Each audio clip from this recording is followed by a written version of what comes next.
petita, pròxima i molt prometedora. Swap és com una fira d'art per a la butxaca. No intimida, no desborda i no estressa el visitant. És més relaxada, és gairebé impossible perdre's i té àrees de descans. Al Swap, el més important és facilitar la feina del visitant. La fira aquest any serà a les tardes, perquè precisament els col·leccionistes i galeristes que venen tinguin temps d'anar al dematí a les galeries de Barcelona i als museus i que puguin saber què és el que s'està fent a Barcelona. I per altra banda, la gent de Barcelona a les tardes pugui saber l'art que s'està fent al resta del món.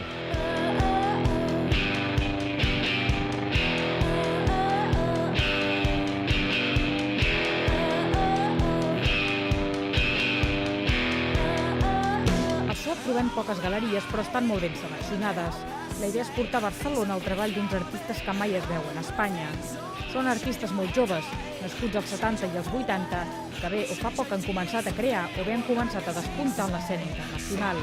L'art que s'exhibeix és contemporani i emergent i mostra el que es fa avui al món, amb un domini de la pintura i el dibuix, tot i que també hi ha fotografia, escultura i videoart.